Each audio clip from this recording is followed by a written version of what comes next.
Bienvenidos a Octosílabo, el podcast del verso popular para cultores, aprendices y estudiosos de la lírica popular.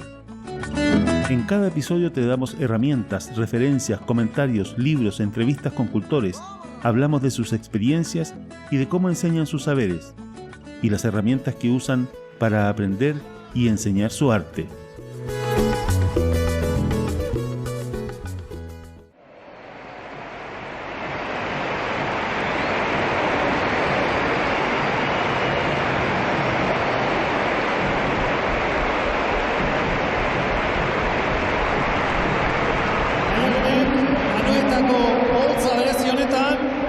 Zelaian, bersoz agurtuko zaituztete. Maialen, zurea da hitza.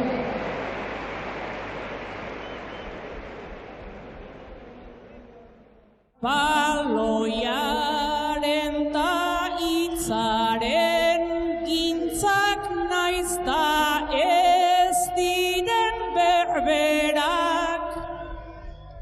Leiaren gaindik sustatuz gero, balioak ta manerak. Bultzatu ezkero neska mutilen, kirolerako aukerak. Futbol izarta zalen ahotan, lekurik badu euskerak. Zuen zangoek ta gure oinek, hortxe egingo dute ba.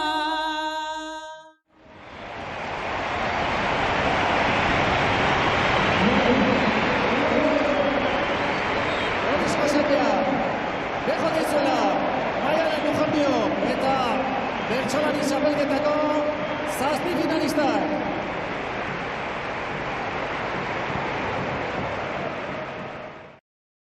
Estamos con Maialen Lujanbio, del País Vasco, Euskal Herria, una larga tradición de versos y en un lenguaje que para nosotros los hispanos hablantes es un lenguaje supremamente desconocido, porque no pertenece a ninguna lengua romance, el euskera. Maialen ha hecho grandes cosas muy importantes y ella nos va a contar un poco cuáles son. Hola a todos y a todas. Un poco para contextualizarlo, el euskera es pues, nuestra lengua, la lengua de aquí, del País Vasco, de Euskal Herria, y es una lengua minorizada que, tiene una situación que varía según la zona, pero en general podríamos decir que no es todo lo buena que nos gustaría. ¿Se está dejando de hablar euskera en el País Vasco, en Euskal Herria? Es un poco complicado y largo y tendría muchos matices, pero un poco resumiéndolo diríamos que Euskal Herria, la nación cultural, lingüística, nuestra nación está dividida en dos estados, el estado francés y el estado español, y en tres administraciones distintas. Entonces, la situación del euskera es diferente en cada una de estas zonas. En la comunidad autónoma vasca, que es la parte que igual ustedes más conocerán, que es la parte que pertenece al Estado español y consta de tres provincias, Guipúzcoa, Vizcaya y Álava. Aquí el euskera es oficial, es cooficial con el castellano y el apoyo social, el marco legal es distinto. En algunas zonas no está valorado, incluso es atacado en cierta forma. La enseñanza reglada no es en euskera o no se apoya la enseñanza pública en euskera, entonces esto sí que afecta al uso. Lo mismo con los medios de comunicación. Los medios de comunicación en euskera también tienen una situación bastante precaria. En algunas zonas hay muy pocos. Entonces, todo este contexto que se necesita para vivir una lengua y para vivir en una lengua, pues no se da en todos los territorios de Euskal Herria. Entonces, en algunas zonas es bastante más dificultoso poder vivir realmente en euskera, poder estudiar en euskera, tener acceso a la información en euskera, etc. En algunas otras zonas, la educación, los medios de comunicación y un poco el contexto, la vida real, se puede desarrollar más o menos en euskera. Pero siempre en unas condiciones muchísimo más precarias que las lenguas dominantes, que son el castellano y el francés, ¿no? Entonces, en ese sentido somos una lengua minorizada en unas condiciones de supervivencia. No tenemos garantizado la vida de nuestra lengua. Somos 800.000 hablantes más o menos, una comunidad moderna, bastante fuerte, concienciada, diría yo. Y es un poco una lucha de resistencia por la supervivencia del euskera, ¿no? Entonces, esto un poco para contextualizar a la gente que nos escuche, la situación del euskera pues no es todo lo buena que nos gustaría. El canto improvisado es muy antiguo, tremendamente ancestral dentro de Euskal Herria. Aparentemente ha tenido un auge muy grande en los últimos años esta actividad en esa zona. ¿Cuál es la importancia que tú le atribuyes a los versos y por qué? Cuéntanos. Sabemos que ha habido versolaris desde hace siglos, ¿no? Que los vascos y las vascas han cantado y han cantado improvisando desde hace siglos. Hemos pertenecido a una cultura mayormente oral, donde no hay muchas pruebas escritas de que hayan existido versolaris. Desde el medievo sabemos que los vascos y las vascas han cantado improvisando, ¿no? Hoy en día la situación del versolarismo y el auge del versolarismo se entiende en un contexto sociolingüístico y político del País Vasco, ¿no? Este es el pueblo del euskera, la tierra donde se habla euskera. Nuestra tradición está totalmente arraigada a la lengua, no se puede entender de manera separada de la lengua. El euskera vive una situación extraña, de riesgo, hoy en día en Euskal Herria. En este contexto sociolingüístico se debe entender la importancia del versolarismo, ¿no? El versolarismo es una actividad que aúna a los vascoparlantes y a las vascoparlantes y que es un motivo de gozo, de orgullo, de disfrute para la gente que se reúne a escuchar los versos. Los versolaris nos sentimos parte de este trabajo sociolingüístico y cultural, de este trabajo relacionado con la lengua, pero tomamos parte en ella desde un punto de vista creativo, artístico y de placer, de jugar con la lengua, con las melodías. Y hoy en día se puede decir que el versolarismo es la actividad cultural en euskera más exitosa o que más gente reúne en el País Vasco, o una de las actividades más importantes en euskera en el País Vasco. Y esto se debe pues a un trabajo de años, a un trabajo de perspectiva para transmitir el versolarismo mismo y la capacidad de cantar versos, una capacidad, una visión estratégica que tuvieron los mayores para enseñarnos a nosotros los más jóvenes a cantar, y esta ha sido la clave de la supervivencia del versolarismo y del auge hoy en día, del éxito y del rejuvenecimiento de esta tradición, que hoy en día es una tradición moderna o contemporánea a su tiempo. Hay un versolarista que es como emblemático dentro del País Vasco, Chirrita, José Manuel Lujambio, que también es de Hernani, el lugar de donde usted nació. ¿Está usted vinculada de alguna forma con Chirrita? Bueno, pues Chirrita es un gran mito en el versolarismo y teniendo el mismo apellido y siendo del mismo pueblo, aún así no tenemos ningún parentesco directo.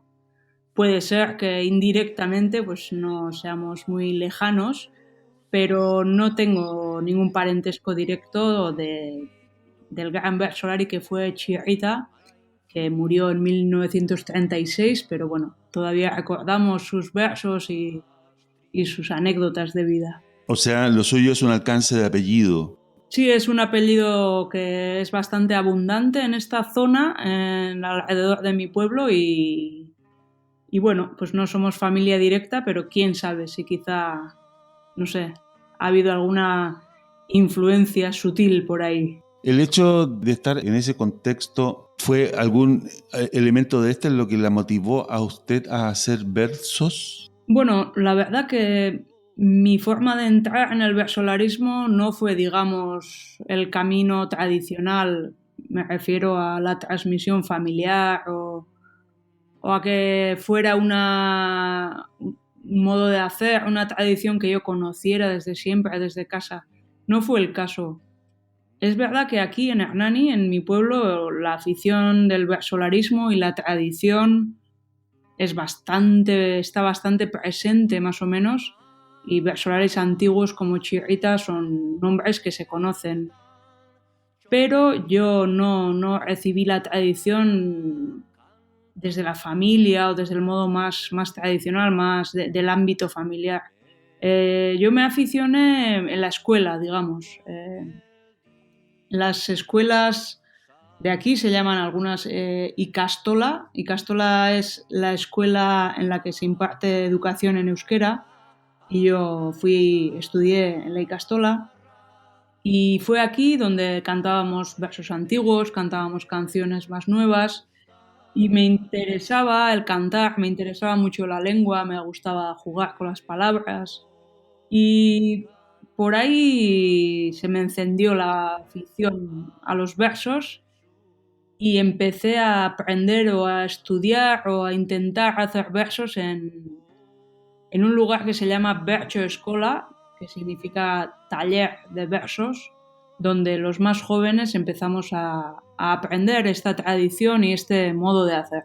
Esa necesidad de hacer versos, ¿usted la ubica en un momento específico de su vida o le fue naciendo en forma muy natural? Era bastante niña cuando empecé con 11 años y sí, fue como parte de un juego, no tenía ninguna aspiración más allá de divertirme y disfrutar de las palabras, de cantar, del entorno de amigos y amigas que nos reuníamos en este taller de versos, que era una escuela un poco informal o muy informal, no era educación reglada, era una cosa bastante incluso anarca casi, ¿no? Era una escuela donde nos juntábamos y cantábamos e intentábamos perfeccionar nuestro lenguaje, nuestra manera de decir. Nos divertíamos, nos pinchinchábamos entre nosotros, pensábamos acerca de los temas de actualidad e intentábamos hacer versos pues, en torno a estos temas que nos interesaban en la época. Y bueno, fue un poco el contexto de amigos y amigas y el gusto por la lengua y por cantar lo que realmente me enganchó. También la tradición del versolarismo que me era atractiva y no se puede obviar, claro, que también aquí en el País Vasco, en Euskal Herria, vivimos una situación lingüísticamente bastante delicada. Y este amor por la lengua, una lengua que se percibe que está en peligro o no está todo lo bien que quisiéramos, pues también me empujó a jugar con la misma lengua e intentar crear algo bonito con la lengua. El versolarismo estaba radicado ancestralmente en el mundo rural. Todas estas expresiones artísticas siempre han estado vinculadas a lo rural. Pero el versolarismo actual es urbano. Es más, cuando los versolaris actúan frente al público no se ponen atuendos que hagan referencia a espacios rurales, sino que se visten tal como se visten en ciudad.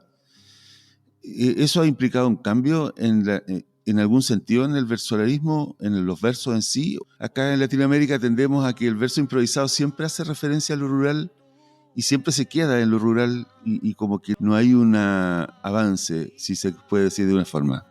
Aquí la verdad que al principios del siglo pasado sí que era una tradición de ambiente rural, pero hubo un movimiento cultural y de gente, bueno, digamos culta o que se dedicaba al estudio de la lengua, etcétera, que reivindicó y trajo un poco el versolarismo a la calle o a la ciudad y empezaron por un lado, a organizarse campeonatos y por otro lado, a organizar exhibiciones en en otro tipo de contextos, como cines o otro tipo de eventos más formales.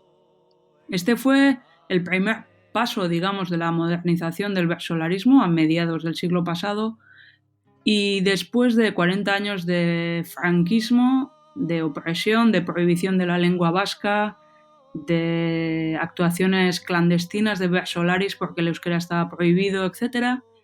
Después de toda esta horrorosa época, en 1980 más o menos, los versolaris de este tiempo tienen la brillante idea y la buenísima intuición de organizar la forma de la transmisión del verso, ¿no? Organizaron escuelas o talleres para que la gente joven que estábamos estudiando en las escuelas, que éramos niños y niñas, pudiéramos empezar a aprender a improvisar. Cosa que fue otro gran paso adelante, porque por un lado rompía un mito, que era el mito de que el versolari, la persona que es capaz de improvisar, tiene un don especial que no otras personas tienen.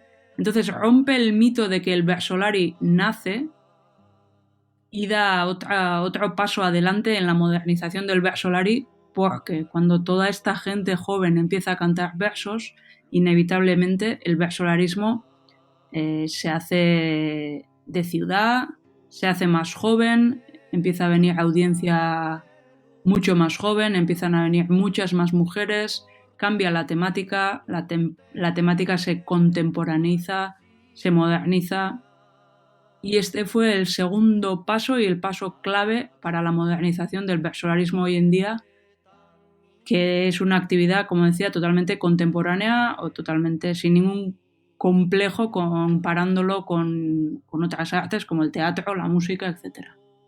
El punto clave fue la invención de las escuelas o talleres de versos en los 80. Cuéntanos un poco cómo es el verso, cómo se estructura el verso para que lo podamos entender por estos lados. ¿Es un verso que tiene sílabas? ¿Es un verso que tiene estrofas?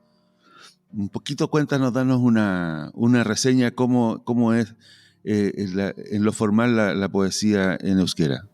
Comparando con la tradición más latina, digamos, o hispana, creo que el tipo de estrofas y las melodías son más variadas.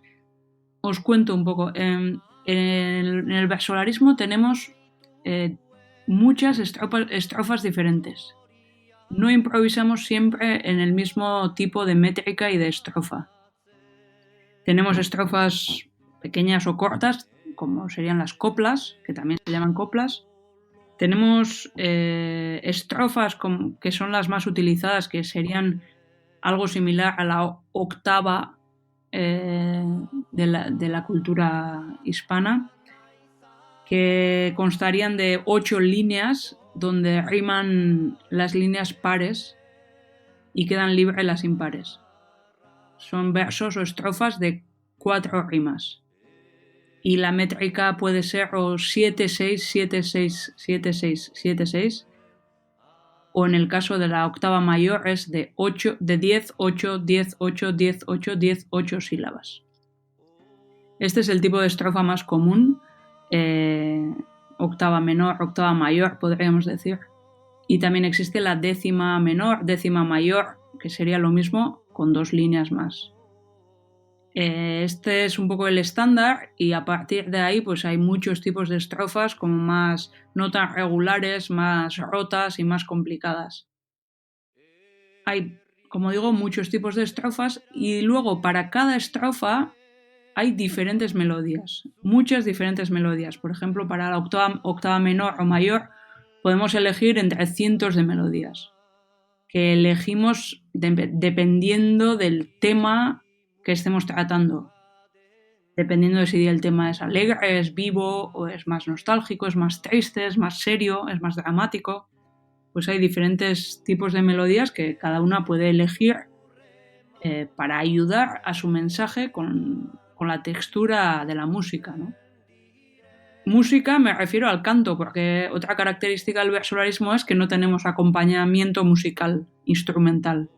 Se hace a capela siempre y entonces, bueno, consta de texto y melodía. Y esta es una de las grandes riquezas del versolarismo, como decía, la gran abundancia de melodías que tenemos, que pueden ser tradicionales y, bueno, un poco casi todo el mundo conoce, pues yo sé, 100 melodías más o menos, un ciento de melodías pueden ser como más o menos conocidas. Y después hay la posibilidad también de inventarse y de renovar las melodías. Y la gente pues puede adoptar melodías de la música rock o de la música folk o pop o crear melodías para ti misma. Entonces, bueno, creo que esto explica un poco la diferencia entre el versolarismo y pues la décima o otro tipo de tradiciones y métricas más de otras culturas, ¿no? Tú vas a las escuelas de verso cuando eres niño, ¿no es cierto? ¿Por dónde te empiezan a enseñar a hacer los versos? ¿Por las melodías, por las estructuras, por las rimas? ¿Cuál es más o menos la estrategia exitosa para que un niño o una niña se haga amante del verso y después se motive a aprenderlo y a cultivarlo? ¿Cuál es el camino ahí? Suele ser típico en las verso-escolas pues aprender y cantar versos antiguos de otros versolaris o contemporáneos de versolaris mayores o aprender versos de otras personas. Esto suele ser un modo muy típico de empezar el día, el taller. Y después pues hay una técnica que es curioso, pero creo que se repite en muchas tradiciones improvisatorias del mundo, que consta de o trata de empezar a pensar el final del verso, pensar primero lo que se escuchará, ¿no? Y después ir construyendo este verso de abajo a arriba. Primero pensar el final y después con ese final pensar las rimas y empezar a cantarlo de arriba abajo, claro. Esta es la técnica que se utiliza normalmente en las verso-escolas y, bueno, se hace primero por escrito normalmente y poco a poco se deja el papel y el lápiz y poco a poco se empieza a hacer de memoria y es, bueno, una pequeña gimnasia para llegar a ser capaz de improvisar un verso, una estrofa. Aparte de eso, también, claro, se trabaja en el contenido. Pues se trabajan diferentes temas y se intenta motivar a la gente joven para que pueda hablar de los temas de su interés, de los temas de cada generación. Pues cada grupo de personas tiene su mundo y se intenta que se motiven por este lado, ¿no? Hacerles ver que el verso es una herramienta para expresarse y para expresar sus ideas, sus opiniones, sus sentimientos, chistes, humor, de una manera elaborada y artísticamente bella, ¿no? De eso tratamos de hacer. Te iniciaste en una escuela de versos como otras personas de tu generación, cosa que tus mayores, como dices, no tuvieron oportunidad.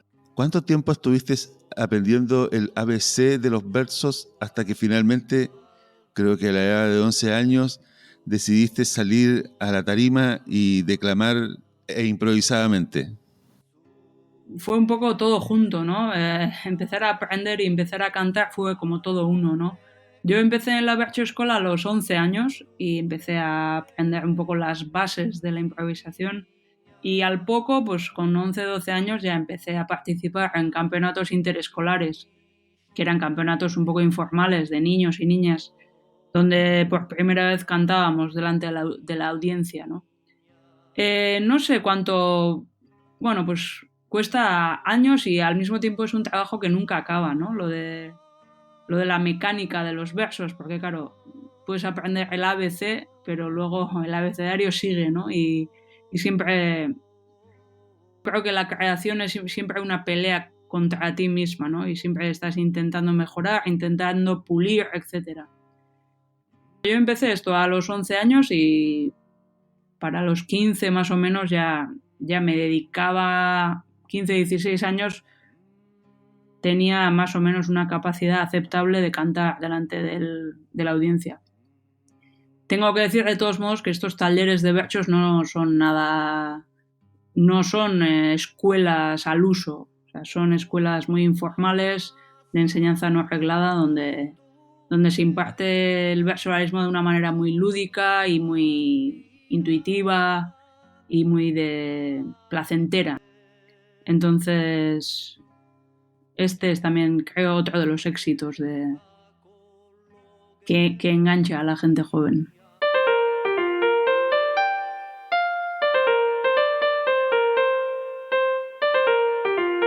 Los hay bisílabos, trisílabos, tetrasílabos, pentasílabos, hexasílabos, heptasílabos. También hexasílabos, eneasílabos, decasílabos, endecasílabos y los de 14, los alejandrinos. Hay uno que se llama versículo, que es el verso libre, largo o corto como se quiera. En el arte menor, el del pueblo, usamos las quintillas, las sectillas, los alejandrinos y más comúnmente los de 8 sílabas, el octosílabo.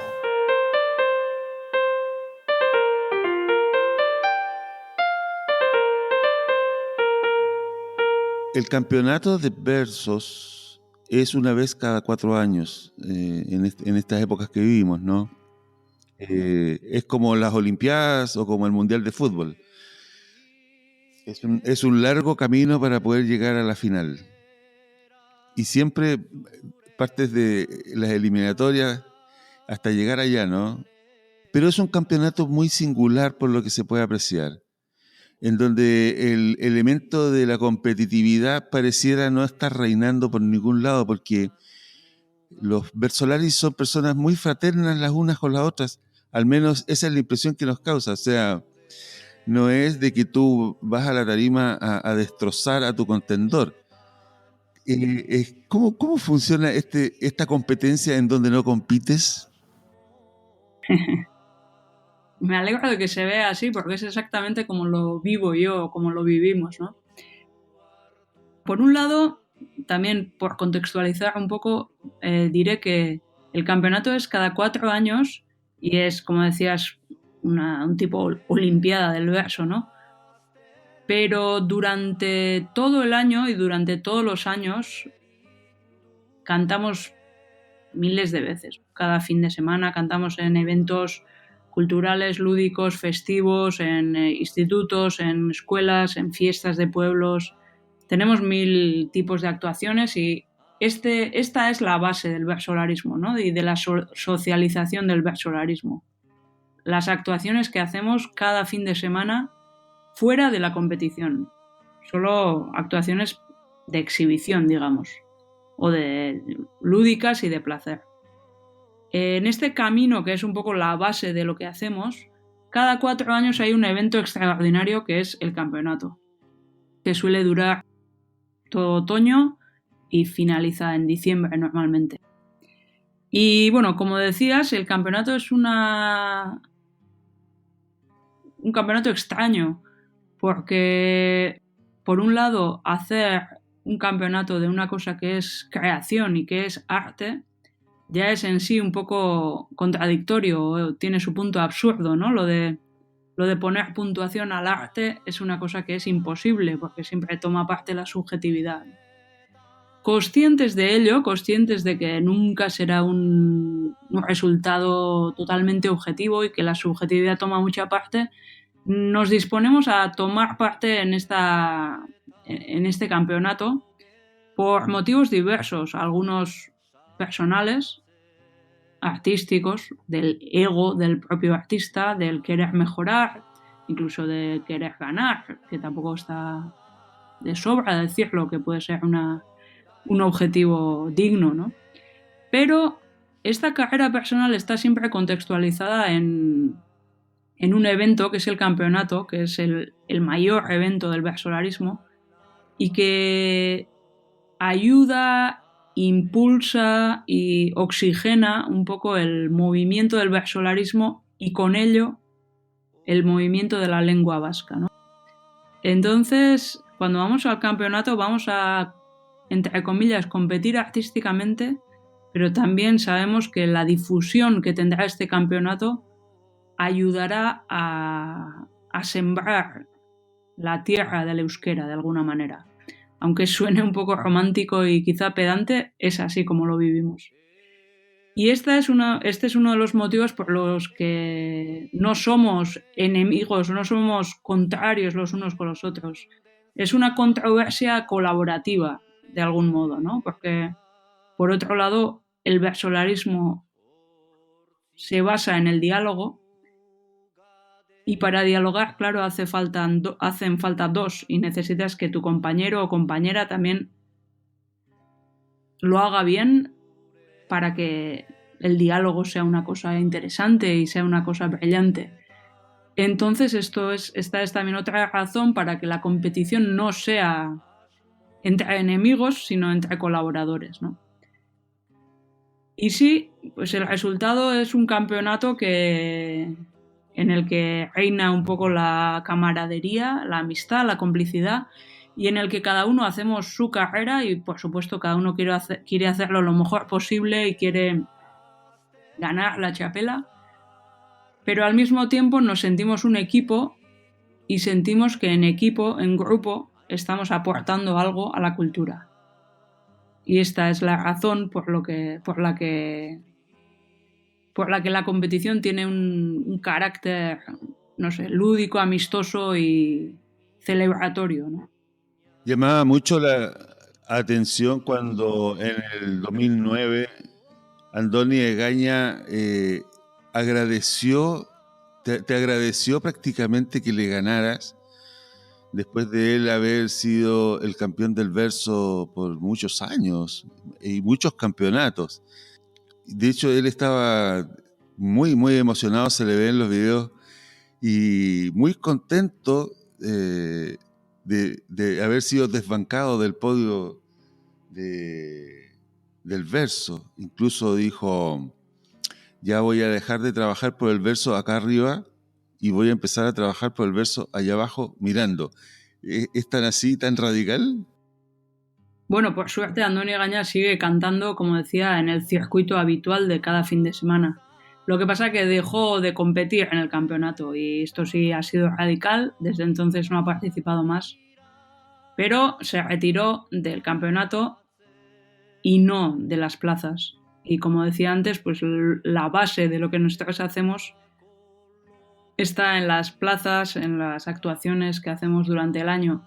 Y Andoni Egaña, pues ahí sigue con su calidad y con su ingenio, cantando pues cada fin de semana o cada día, cuando le llaman, ¿no? Y sí, es un pilar fundamental del movimiento del versolarismo todavía, sin duda. ¿Cómo fue para ti ganar la txapela el año 2009, que fue la primera vez que una mujer gana esto? ¿Qué sentiste y frente a todo ese público, más de 10.000 personas escuchando letra por letra lo que estabas diciendo? ¿Qué sentiste en ese momento? ¿Cuál fue, más allá de la emoción, si hiciste un compromiso para que otras mujeres ganen, lleguen, o no lo viviste así, no lo sientes de esa forma? La lectura de esta txapela puede hacerse desde diferentes puntos de vista, ¿no? Desde un punto de vista personal e íntimo, para mí, bueno, fue una alegría tremenda y fue como la recompensa de muchos años de trabajo o muchos años de dedicarme a esto y muchos años de pelea contra mí misma, ¿no? Fue, pues, un regalo y un objetivo cumplido, en cierto modo. Entonces, bueno, yo en aquel momento me veía como una versolari entre otros 7 versolaris y me veía una artista más, no me veía diferente a los demás. Y para mí fue un logro personal, creativo, artístico, desde este punto de vista versolarístico exclusivamente, ¿no? Y fue un regalo. Pero también me doy cuenta que desde un punto de vista exterior y más social o más histórico o más analítico, si se quiere, aquella txapela también supuso algo, ¿no? Supuso algo en el sentido de que una mujer fuera por primera vez txapeldun.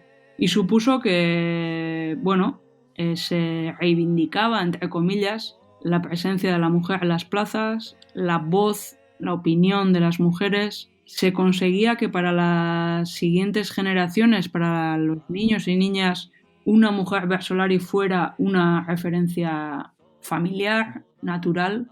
Y bueno, pues habría un pequeño camino de reconocimiento para que las mujeres que iban a venir detrás, que vienen, más jóvenes que yo, pues bueno, lo tuvieran un poquito más fácil, ¿no? Quizás para que tuvieran el camino un poco más hecho, ¿no? Y bueno, desde este punto de vista externo también me doy cuenta de que, bueno, tuvo su simbología y tuvo su importancia, la chapela. Hay dos planos. En el plano íntimo lo vivo desde lo artístico y lo vivo como una victoria de mi trabajo artístico, y desde un plano más social pues lo veo como, bueno, un momento simbólico importante. Ahora, tu performance en este campo es notable, puesto de que tú no solo eres la primera mujer que gana la chapela, sino que también eres la segunda mujer que gana la chapela. ¿No te parece algo notable eso? O sea, me imagino de que muchas mujeres versolaris deben motivarse por competir, pero deben mirarte y tener miedo de decir, a esta tía no le gano. ¿Cómo es eso? ¿Cómo fue tu segunda chapela en el 2017? Porque realmente es otro logro notable. Tus versos son hermosos. Yo los he tenido la oportunidad de leerlos traducidos y son de una profundidad enorme. Cuéntanos un poco de esta segunda oportunidad y qué, como dices tú, supone este logro reciente. Bueno, pues muchas gracias primero. Y bueno, pues supone otra gran alegría, otra gran satisfacción. Y creo, no sé, me parece que cada vez es más difícil ganar la chapela por razones obvias de que cada vez el nivel es más alto, ¿no? Y el nivel es más alto y la motivación de cada una también se resiente con los años, ¿no? Y vas un poco cambiando de posición y quizás de motivación también, ¿no? Por eso me parece que cada vez es más difícil. Y bueno, lo que más me satisface de la última chapela es que la chapela la conseguí con una forma de cantar que es lo que de verdad me satisface, ¿no? Que me quedé muy a gusto aquel día, me salieron las cosas y hice más o menos el tipo de versolarismo que quería hacer, ¿no? Entonces, el resultado fue bueno, pero aunque hubiera quedado en segunda posición o en otra posición, estaba muy satisfecha de lo que estaba mostrando. Que bueno, parece un poco arrogante, pero bueno, yo íntimamente estaba satisfecha. Entonces, bueno, pues nada, una alegría muy grande y bueno, también una lectura igual ya no es la primera mujer que gana la chapela, sino ahora también creo que desde fuera también ya se hace una lectura más artística y más justa de esta chapela, ¿no?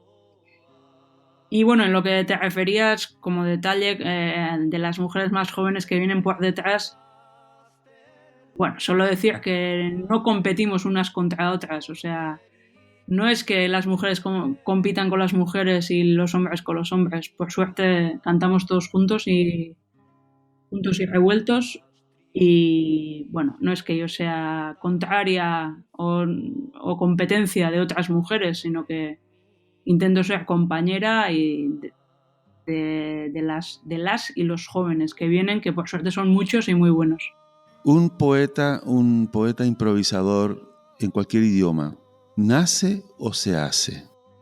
Bueno, creo que en Euskal Herria todo el mundo estará de acuerdo en decir que el versolari o el poeta improvisadora se puede hacer.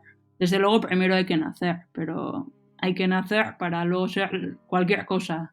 Creo que en Euskal Herria está sobradamente demostrado que aquel don de Dios que supuestamente tenían los improvisadores, pues no era una cosa real, ¿no? En Euskal Herria este mito, como decía antes, está bastante ya olvidado porque, bueno, el grueso de los versolaris y las versolaris que estamos cantando de plaza en plaza hoy en día, todos y todas hemos salido de las escuelas de versos. Todos hemos aprendido en los talleres de verso. Entonces luego, bueno, cada persona puede tener más o menos ingenio, más o menos capacidad argumentativa, más o menos humor, más o menos calidad de lenguaje. Se puede aprender a improvisar. No quiere decir que todo el mundo que sepa improvisar pueda ser una buena versolari, pero se puede aprender. Entonces, bueno, el versolari se hace, sin duda, y en Euskal Herria esto está demostrado. Pasando a otra faceta de tu vivencia como artista, ahora que eres, bueno, quizás desde hace mucho tiempo, pero ahora más, tan tremendamente famosa, muy entrevistada por todos los medios. He leído en Wikipedia que te han dado un reconocimiento en tu pueblo, Hernani, el Hernaniar Vicaína, que es un honor importante, entiendo. O sea, ¿cómo te lleva esto de la fama? ¿Cómo vas? ¿Te pones lentes oscuros para que no te reconozcan? ¿Cómo vas caminando por la calle para no dar autógrafos? Bueno, este premio es un premio de nivel local que no le quito importancia, pero tampoco hay que darle más de la que tiene. Y sobre el ser famosa, yo siempre digo que nosotros, los vascos, los bercholaris, no somos famosos, somos conocidos. Porque al final la comunidad lingüística a la que pertenecemos pues tiene 800.000 hablantes, digamos, ¿no?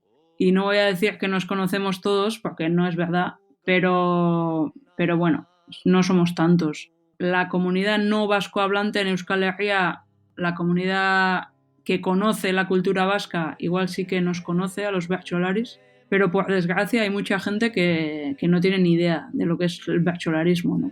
Y no lo digo por desgracia personal, porque a mí no es una cosa que me motive ser conocida, pero es un poco la realidad cultural de este país, ¿no? Que hay una parte de los habitantes en el País Vasco que no saben euskera, no tienen interés por saberlo y no conocen lo que se mueve en la cultura vasca. No solo el versolarismo, la música, el teatro, el cine, cualquier tipo de expresión cultural. Entonces, bueno, como vivimos en esta precariedad lingüística y cultural, en cierto sentido, pues no llegamos a ser famosos. Algo bueno tenía que tener la precariedad lingüística, pues en ese sentido, pues bueno, es una fama de andar por casa, digamos, la nuestra. Y bueno, sí que los versolaris hoy en día son unas referencias culturales en Euskal Herria y cualquier persona euskaldun sabrá reconocer quiénes son los versolaris y sí que en el mundo de la cultura somos gente más o menos conocida, pero bueno, como decía, no llegamos a ser famosos. Bueno, yo te garantizo de que la emoción de que causa tus actuaciones en el campeonato, la misma fuerza interpretativa que tienes sobre la tarima, a pesar de que sea un idioma que no entendemos bien, quizás no entendemos nada, porque el euskera es un idioma, no pertenece a las lenguas romances, entonces no hay cómo deducirlo si no lo aprendes la verdad. El todo es bien importante porque denota tu capacidad artística fuera del idioma en sí. O sea, tú eres un artista más allá de la euskera. Puedes hacer creación artística quizás en otros formatos o incluso en otros idiomas. ¿Eso es algo que te has planteado o para ti el arte está vinculado íntimamente al ejercicio del idioma euskera? Lo de probarlo en otros formatos es una cosa que es bastante habitual aquí y yo misma lo he probado y he hecho diferentes actuaciones con un poco partiendo del versolarismo y partiendo de la lengua vasca, pero llegando a otros lugares, no estrictamente el verso tradicional, ¿no? Y hemos hecho pues colaboraciones con música jazz o con música experimental, ruido, hemos hecho colaboraciones en cine, bueno, solemos hacer este tipo de cosas. Y sí que me interesa estos otros ámbitos de este poder de expresión de la palabra también cuando sale del formato estrofa, digamos, ¿no? O de la estrofa improvisada. Y me interesa probar otras formas de expresión partiendo de las bases del versolarismo. es una cosa que he solido hacer y bueno, seguiré haciéndola y seguiremos investigando en unos terrenos más experimentales que los habituales, ¿no? En cuanto a la lengua, pues no es una cosa que me motive cantar o trabajar en otro idioma. No, yo no sé, yo soy en euskera, digamos, y aunque puedo hablar otras lenguas, no es un aliciente para mí trabajar en otras lenguas. Quizá como prueba, como juego, como... Bueno, sí, como algo así puntual, pero no es una cosa que me motive y para mí la coherencia mía es partir del euskera, que es mi lengua, y reivindicar que también el euskera, como cualquier otro idioma, puede ser universal. Porque parecería que las lenguas grandes, ¿no? Como el español o el inglés o el chino, si se quiere, o el árabe, porque son grandes, son más universales, ¿no? Y igualmente consumimos cultura en inglés, por ejemplo. Quiero decir que consumimos cultura que sin entenderla. Entonces, para la gente que no entiende inglés, el inglés es universal. Pues yo reivindico que de la misma manera para la gente que no entiende euskera, el euskera pueda ser universal también. Y como no me interesa mucho la difusión, quiero decir, el expandirme en el terreno y salir de Euskal Herria y llegar a no sé dónde, no es una cosa que sea un objetivo para mí, pues intento trabajar desde lo mío, que es el euskera, con una vocación universal, que va más allá de Euskal Herria. Por supuesto que me encanta y me gusta conocer y dar a conocer lo nuestro. Danos un mensaje a los latinoamericanos, que nos digas una idea que redondee todo lo que hemos conversado. Bueno, no es fácil, pero bueno, como estoy insistiendo tanto en la lengua, ¿no? Pues podría decir que en Latinoamérica, aparte del español, existen un montón de lenguas de diferentes tierras, ¿no? Primigenias de las zonas, ¿no? De América.